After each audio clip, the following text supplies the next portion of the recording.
बिहार की 4 सीटों पर होने वाले विधानसभा उपचुनाव के लिए महागठबंधन और एनडीए अपनी अपनी जीत के दावे कर रहे हैं। इसी बीच जेडीयू प्रवक्ता नीरज कुमार ने तेजस्वी यादव पर जोरदार हमला किया है।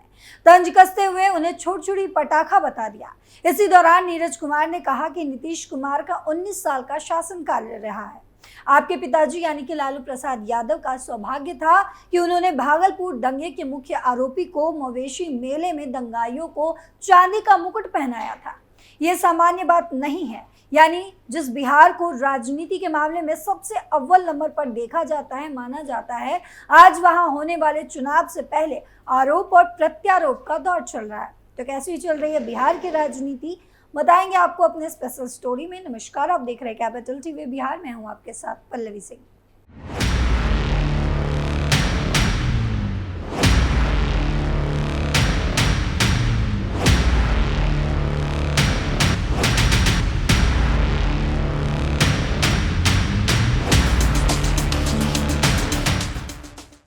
तेजस्वी यादव राजनीति के छुरछुरी पटाखे। नीरज कुमार ने IANS से इस बारे में बात की है। कहा, तेजस्वी यादव राजनीति के छुरछुरी पटाखे हैं। वे रात में लाइट करते हैं, दिन में लाइट नहीं करते। वे राजनीति में अपने आप को पिछड़ा खिलाड़ी कहते हैं। वेतन घोटाले के आरोपी हैं। उनको डर है कि सौहार्द बिगड़ न जाए।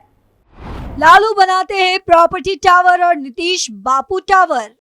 नीरज कुमार ने आगे कहा कि तेजस्वी यादव के पिता हम पर आरोप लगाते आए हैं। 29 दिसंबर 1989 को उन्होंने संसद में भागलपुर बीजेपी और आरएसएस को बदनाम करने के लिए कई बयान दिए थे।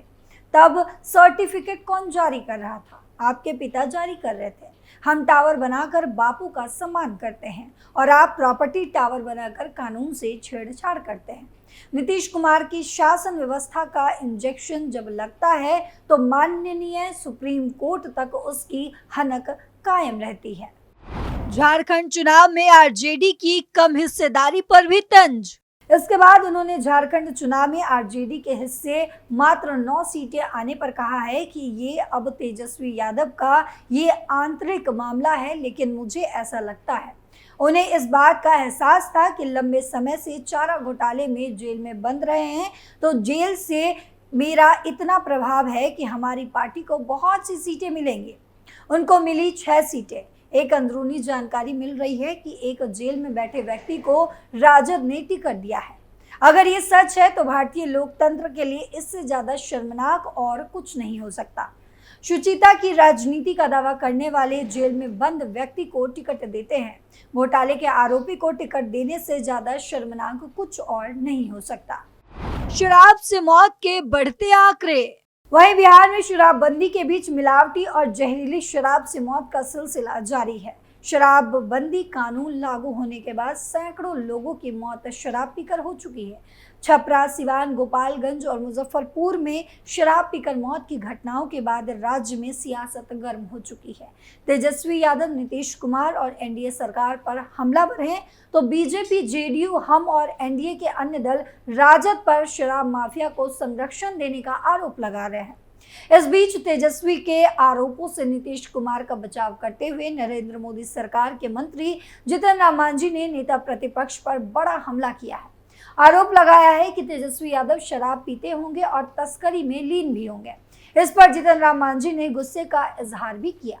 पटना एयरपोर्ट पर दिल्ली जा रहे जीतन राम मांझी ने गुरुवार को ये बयान दिया। मीडिया कर्मियों ने तेजस्वी यादव के आरोपों को लेकर मांझी से सवाल किया तो उन्होंने नेता प्रतिपक्ष पर पलटवार कर दिया। तेजस्वी यादव ने आरोप लगाया कि बिहार में हर जगह और हर प्रकार की शराब उपलब्ध है। नकली शराब भी धड़ल्ले से मिल रही है। उन्होंने सत्ता के संरक्षण में अपराध और शराब कारोबार का आरोप लगाया था। बिहार में केवल कागजों पर शराबबंदी है। माफिया, पुलिस और सरकार के गठजोड़ से शराब कारोबार चल रहा है। इस पर जवाब देते हुए जीतन राम मांझी ने तेजस्वी यादव पर बड़ा और गंभीर आरोप लगा दिया। जीतन राम मांझी ने कहा कि वे खुद पीते हैं, इसीलिए उनको ऐसा लगता है। राज्य में शराबबंदी है, लेकिन लोग चोरी छिपे पीते हैं, तो उसका क्या हिसाब होगा? तेजस्वी यादव को ज्यादा जानकारी तो लगता है कि वे तस्करी में लीन हैं या खुद करवाते होंगे। जीतन राम मांझी के बयान पर राजद गुस्से में है। राजद प्रवक्ता शक्ति सिंह यादव ने जीतन राम मांझी से कहा है कि आप उन दिनों को याद करें जब कहते थे कि थोड़ी थोड़ी पिया करो। उन्होंने बिहार वासियों को कई बार शराब को लेकर प्रोवोक भी किया। उन्होंने नसीहत देते हुए कहा कि जीतन राम मांझी को अपने गिरबान में झांकना चाहिए। केंद्र में मंत्री बन गए तो अपने ही स्टैंड को तिलांजलि दे दी है। इधर बीजेपी प्रवक्ता नीरज कुमार ने कहा है कि मांझी जी ने जब ऐसा बोला तो उसमें सच्चाई होगी, क्योंकि वे काफी अनुभवी हैं। बीजेपी नेता ने यह भी आरोप लगाया है कि राजद के कार्यकर्ता शराब का कारोबार करते हैं और बिहार सरकार को बदनाम करने के लिए ये काम भी करते रहे हैं। उनके जिला स्तरीय से लेकर राज्य स्तरीय कई नेता पकड़े गए हैं। वहीं बात करें राष्ट्रीय जनता दल के सुप्रीमो लालू प्रसाद यादव की, तो उन्होंने हिंदू मुस्लिम की राजनीति कर रहे भारतीय जनता पार्टी के नेताओं पर निशाना साधा। अररिया से बीजेपी सांसद प्रदीप कुमार सिंह के बयान पर पलटवार करते हुए लालू ने कहा है कि जो लोग ऐसी बात कर रहे हैं वे खुद हिंदू नहीं हैं, वे पाखंडी हैं। आपको बता दें कि पिछले दिनों सीमांचल में केंद्रीय मंत्री गिरिराज सिंह की हिंदू स्वाभिमान यात्रा के दौरान प्रदीप सिंह ने कहा था कि अगर अररिया में रहना है तो हिंदू बनकर रहना होगा। इस मुद्दे पर मुख्यमंत्री नीतीश कुमार की चुप्पी पर भी लालू ने सवाल खड़े किए।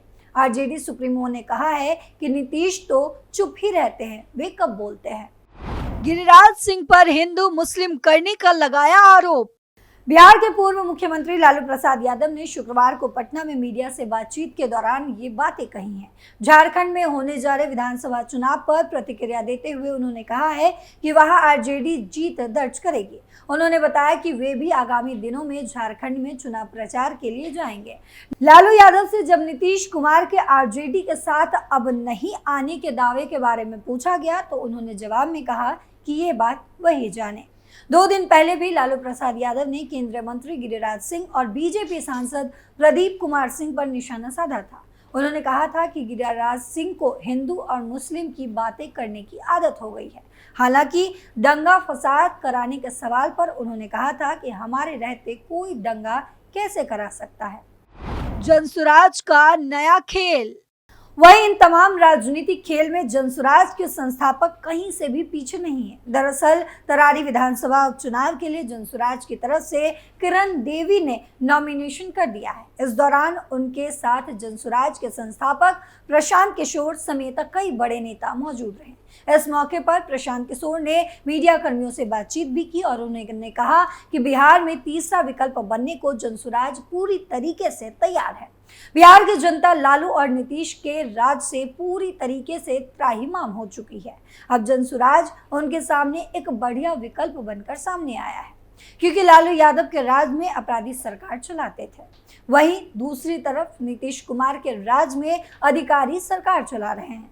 प्रशांत किशोर ने कहा कि लालू यादव अपराधियों के आगे नतमस्तक थे, वहीं नीतीश कुमार के राज में नीतीश कुमार अधिकारियों के आगे लाचार है, जिसकी वजह से आम वोटर अब जनसुराज को पसंद करने लगे हैं और इसका प्रमाण तरारी विधानसभा के इस उपचुनाव में देखने को मिलने जा रहा है। इस दौरान प्रशांत किशोर ने नीतीश कुमार और लालू यादव पर भी जमकर हमला बोला और कहा कि लालू यादव के सरकार में अपराधियों का तांडव होता था और नीतीश सरकार में अधिकारियों का तांडव हो रहा है।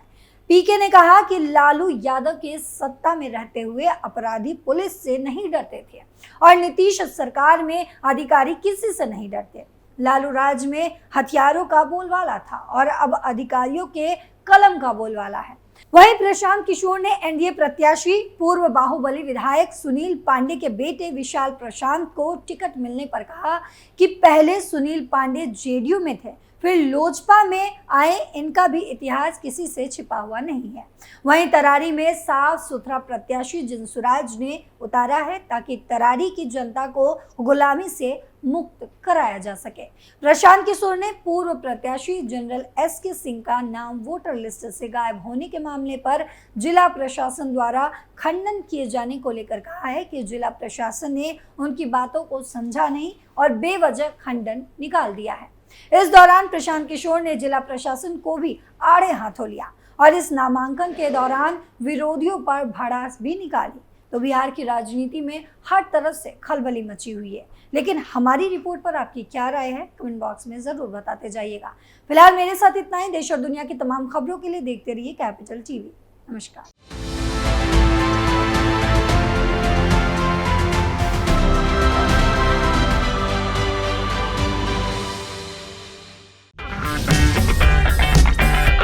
अगर आपको हमारा वीडियो पसंद आया हो तो इसे लाइक करें, हमारे चैनल को सब्सक्राइब करें और हाँ, बेल आइकन दबाना ना भूलें ताकि आप तक हमारे वीडियो की नोटिफिकेशन पहुंचती रहे।